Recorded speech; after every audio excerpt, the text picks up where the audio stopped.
27 जून 2016 की रात सूरत गुजरात। रात 10:30 पर दीक्षित और उनकी बीबी वेली और उनकी 1 साल की बेटी एक आउटिंग के बाद घर के लिए लौटे। गाड़ी वो पार्किंग में लगाई, पहली मंजिल अपार्टमेंट की तरफ बढ़े। दीक्षित अंदर घुसे और तभी उन्हें याद आया कि पार्किंग के लाइट शायद बंद करना भूल गए हैं। वेली की तरफ मुड़कर बोला, तुम घर जाओ, बेटी को लेकर आराम करो, मैं बस 1 मिनट में आता हूँ। वो नीचे उतर गए। मिनट बीते, दीक्षित वापस नहीं आए। वेली बेडरूम में इंतज़ार करती रही, बेचैनी बढ़ी। दीक्षित कोई जवाब नहीं मिला। वो बेडरूम से निकली, पार्किंग की तरफ बढ़ी। लिविंग रूम में पहुंचते ही वो बोली। वो रुक गई। दिल एक धड़कन के लिए रुक सा गया। 2 नकाब पूसी आदमी दीक्षित की गर्दन पर चाकू लगाए खड़े थे। वेली सदमे में जम गई। एक आदमी ने ठंडी खतरनाक नज़रों से उसकी तरफ देखा। गले की चेन और बूंदें उतारो। वेली ने कांपते हाथों से अपने गहने उतारे, चुपचाप दे दिए। कांपती आवाज़ में गुजारिश की, घर में जाओ और जो सब कुछ है वो लेकर आ जाओ। पर वो नहीं सुन रहे थे। एक ने दीक्षित की गर्दन पर चाकू और करीब कर दिया। दोनों ने घसीटते हुए पहली मंजिल से कमरे में ले गए। वेली और बच्ची को बाथरूम में बंद कर दिया, दरवाज़ा बाहर से लॉक कर दिया। वेली बाथरूम में बंद थी। बाहर से ज़ोरदार आवाज़ें आईं, लड़ाई की आवाज़ें आईं। वो कुछ समझ नहीं पा रही थी। दरवाज़ा तोड़ने की कोशिश की, नहीं खुला। फिर सब कुछ खामोश हो गया। वेली ने दीक्षित का नाम पुकारा, बार बार, कोई जवाब नहीं। डर दिल में उतर गया। तभी उसने बाथरूम की एक छोटी खिड़की दिखी। उसने पड़ोसी के घर की तरफ देखा, पूरी ताकत से चिल्लाई। उसकी आवाज़ रात की खामोशी में गूंजी। थोड़ी देर में पड़ोसी के घर से रोशनी जली। वो बाहर निकला। कुछ गड़बड़ लगी। दीक्षित के घर की तरफ दौड़ा। पड़ोसी दीक्षित के कमरे में गया। जो देखा उससे वो सन्न रह गया। तभी बाथरूम से आवाज़ें आईं। वो भागा, दरवाज़ा खोला। वेली बाहर निकली और फिर उसने देखा दीक्षित बिस्तर पर निर्जीव पड़ा है। वेली बेहोश होकर गिर गई। पड़ोसी ने तुरंत पुलिस को कॉल किया और दीक्षित के परिवार को भी, जो उस वक्त मलेशिया में वैकेशन पे थे। पुलिस पहुंची, कंफर्म किया दीक्षित नहीं रहा। शरीर पोस्टमार्टम के लिए भेजा गया। जांच शुरू हुई। दीक्षित सिर्फ 25 साल का, सूरत में एक बड़ा टेक्सटाइल बिजनेस, घर में पैसों की कमी नहीं, सालों पुराना फैमिली बिजनेस। उसने उसी औरत से शादी की थी जिससे उसने प्यार किया था। वेली, 1 साल की बेटी, ज़िंदगी परफेक्ट लग रही थी। पुलिस ने जब घर पहुंचकर नज़र डाली, दीक्षित की गाड़ी पार्किंग में नहीं थी। थोड़ी जांच में पता चला जो लोग वो दीक्षित की गाड़ी में भागे। घर से करीब 1 किलोमीटर दूर एक सुनसान जगह पर गाड़ी मिली है। गाड़ी की फॉरेंसिक टेस्टिंग के लिए भेज दिया गया है। साथ में पड़ोसियों के सीसीटीवी कैमराज फुटेज खंगाली जाने लगी। दीक्षित के घर पे कोई कैमरा नहीं था, पर पड़ोसियों की फुटेज में एक ज़रूरी चीज़ मिल गई। क्राइम के वक्त एक ऑटो रिक्शा से 2 अनजान लोग दीक्षित के घर के पास उतरते दिखे, इधर उधर नज़र दौड़ाते, जैसे घर देख रहे हों। जैसे प्लान था, ये दोनों रात 9:46 से 9:50 के बीच घर के अंदर गए। फिर रात 11:30 बजे दीक्षित की वही गाड़ी पर से बाहर निकलती दिखी। दीक्षित जब तक जा चुका था, यानी हत्यारों ने उसकी गाड़ी भागने के लिए ली थी। पुलिस ने दोनों अनजान लोगों के और ऑटो ड्राइवर की तलाश शुरू कर दी, पर उस वक्त 2 ही गवाही थे, वेली और 1 साल की बेटी। बेटी बोल नहीं सकती और वेली को हॉस्पिटल ले जाना पड़ा। सदमे में थी, बोल नहीं पा रही थी।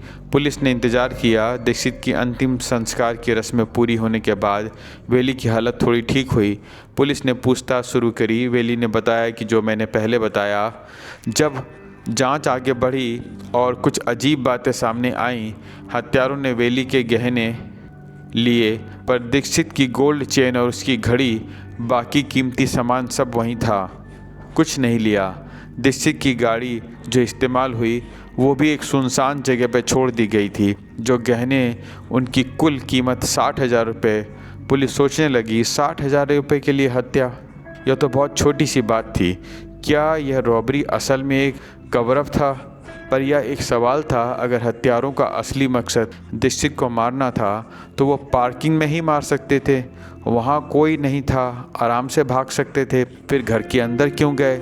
और सबसे बड़ी बात, दीक्षित के माँ बाप भाई और चाचा सब उसी घर में रहते थे। पर घटना से सिर्फ 2 दिन पहले ही 24 जून को पूरा परिवार मलेशिया वेकेशन पर गया था। हत्यारों को ये कैसे पता था? 2 ही संभावना थी, या तो दीक्षित को अच्छे से जानते थे या घर के अंदर से किसी ने उसकी मदद की थी। वो एकमात्र इंसान जो घर में था, वेली। पुलिस ने वेली के बयानों को ध्यान से देखा। पहली गड़बड़ी, वेली ने कहा दीक्षित पार्किंग की लाइट बंद करने के लिए नीचे गया था, जब पर पुलिस को पता चला कि उस लाइट का स्विच दीक्षित के कमरे के अंदर से भी था, कमरे से भी बंद हो सकती थी, नीचे जाने की ज़रूरत नहीं थी। दूसरी गड़बड़ी, वेली ने कहा हत्यारों ने दीक्षित के चेहरे पर मारा, पर पोस्टमार्टम में दीक्षित के चेहरे पे कोई निशान नहीं था। चश्मा भी बिना एक खरोच के सही जगह पर था। ये डिटेल छोटे लग सकते हैं, पर पुलिस के लिए यह बहुत बड़े कॉन्ट्राडिक्शन थे।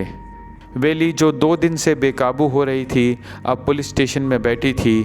इस बार सिर्फ दुखी बीबी नहीं थी, सख्त पूछताछ हो रही थी। पहले वेली ने सब नकारा। मैं ऐसा क्यों करूंगी? हमारा घर खुशहाल था, 1.5 साल की बेटी है हमारी, मेरे और पति के बीच कोई झगड़ा नहीं था, ससुराल में कोई दिक्कत भी नहीं है। पुलिस को यकीन नहीं हुआ, सबूत थे, दबाव बढ़ा। कुछ घंटों की पूछताछ के बाद वेली टूट गई। आंखों में आंसू लिए उसने कबूल किया, अपने पति दीक्षित की हत्या उसी ने प्लान की थी। पूछताछ में उस रात को सब सामने आ गया। घर के आने के बाद वेली ने दीक्षित की बेटी दी, कहा तुम बेटी को लेकर जाओ, मैं दरवाज़ा बंद करके आती हूँ। दीक्षित बेटी को बेडरूम में ले गया। वेली ने दरवाज़ा बंद किया, पर जानबूझ के लॉक नहीं किया। ठीक रात 9:48 पे 2 हमलावर घर में घुसे। उन्हें पता था कहाँ जाना है, सीधे बेडरूम में गए, दीक्षित पर हमला किया। वेली वहीं खड़ी रही, देखती रही, अपने पति को मरते देखती रही। हमलावर पूरी तरह तैयारी से आए थे, ग्लव्स, मास्क, बैग में मिर्च का पाउडर भी था। अगर कोई रजिस्ट करे तो दीक्षित को रजिस्ट करने का मौका नहीं मिला। हत्या के बाद वेली ने खुद अपने गहने उतारे, हमलावरों को दिए, लॉकर से सोना और 60,000 नकद भी दिए, ताकि प्लान किलिंग रॉबरी जैसा लगे। घर में सामान भी इधर उधर फैलाया, पर एक गलती हो गई, दीक्षित के गहने उतारना भूल गई। फिर वेली ने हमलावरों को दीक्षित की गाड़ी की चाबी दी, जाने को कहा और खुद बाथरूम में चली गई। उन्हें कहा कि बाहर से लॉक कर दो, ताकि वो लगे कि वो ट्रैप हो गई थी। पुलिस को दीक्षित की गाड़ी डम्प्स रोड पे मिली। जब वेली के नाम पूछे, उसने बताया मुख्य साजिशकर्ता सुकेतु मोदी उर्फ सनी, साथ ही उसका ड्राइवर देवेंद्र सिंह चांद थे। सबसे बड़ा सवाल, वेली ने इन दोनों का क्या रिश्ता था? इसके लिए वेली और दीक्षित की शादी से पहले जाना होगा। वेली और सुकेतु एक दूसरे से प्यार करते थे, शादी करना चाहते थे, पर एक बड़ी दिक्कत थी, दोनों दूर के रिश्तेदार थे। सबसे बड़ा सवाल था कि वेली ने इन दोनों से साथ क्या रिश्ता था। इसके लिए वेली और दीक्षित की शादी से पहले जाना होगा। वेली और सुकेतु को एक दूसरे से प्यार था, शादी करना चाहते थे, पर एक बड़ी दिक्कत थी, दोनों दूर के रिश्तेदार थे, एक तरह से कजिन जैसे। यह शादी नहीं हो सकती थी। दोनों ने घर वालों को मनाने की कोशिश की, पर कोई नहीं माना। वेली के घर वालों को डर था कहीं वो सुकेतु के साथ भाग ना जाए। जनवरी 2013 में जल्दी उसकी शादी दीक्षित से करवा दी गई। धूमधाम से हुई। घर वालों ने सोचा शादी के बाद पुराना प्यार भूल जाएगी, और काफ़ी हद तक ऐसा ही हुआ। शादी के बाद वेली ने नई जिंदगी पर ध्यान देना शुरू कर दिया। दीक्षित ने बहुत प्यार दिया, बेटी ने जन्म लिया, घर में खुशियाँ आईं। 2.5 साल अच्छे से गुजरे। फिर 2016 की शुरुआत में एक फैमिली फंक्शन में वेली और सुकेतु की फिर से मुलाकात हुई। रिश्तेदार थे, एक दूसरे को जानते थे, पर इस बार कुछ अलग था। पुरानी यादें ताज़ा हो गईं, फ़ोन नंबर्स एक्सचेंज हो गए, व्हाट्सएप पर चैट शुरू हो गई। धीरे धीरे पुराना प्यार फिर जाग गया। वेली भूल गई वो शादीशुदा है, बेटी है। दीक्षित ने उसे बहुत प्यार दिया था, बस एक ही बात मायने रखती थी, सुकेतु के साथ होना, पर तलाक नहीं लेना चाहती थी। क्यों?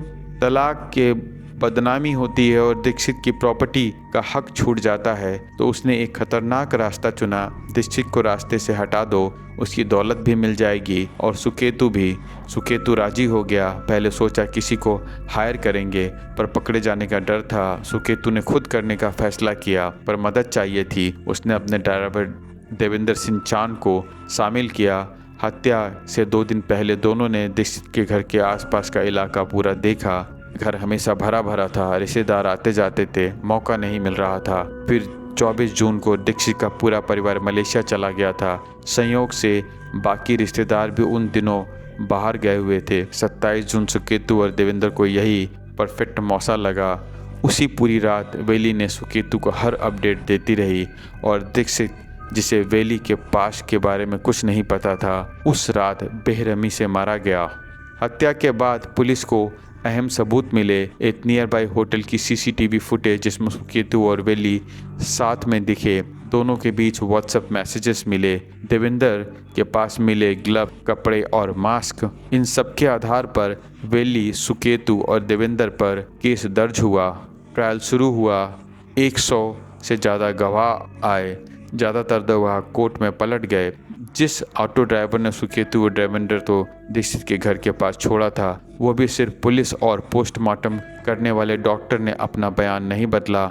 एक और गवाह, वो दुकानदार जहां से सुकेतु ने मास्क और ग्लव्स खरीदे थे, वो भी अपनी बात पे कायम रहे। पर डिफेंस ने आर्ग्यू किया, सुकेतु बाइक चलाता है, उसने बाइकिंग के लिए ये सामान खरीद लिया था और प्रोसिक्यूशन उसे प्रूव नहीं कर पाई। पुलिस के पास कोई आई विटनेस नहीं था, कोई डायरेक्ट प्रूफ नहीं था जो कोर्ट में साबित करे कि उस रात सुकेतु और देवेंद्र दीक्षित के घर पे थे। सीसीटीवी फुटेज भी साफ नहीं थी। 31 दिसंबर 2019 को सूरत सेशन कोर्ट ने वेली, सुकेतु और देवेंद्र तीनों को बरी कर दिया। बेनिफिट ऑफ डाउट में तीनों आज़ाद हो गए। कभी कभी इंसान इस बात पर नहीं होता कि सच क्या है, इस बात पर होता है कि कोर्ट में साबित क्या हो सकता है। और इस केस में सच अंधेरे में दब गया।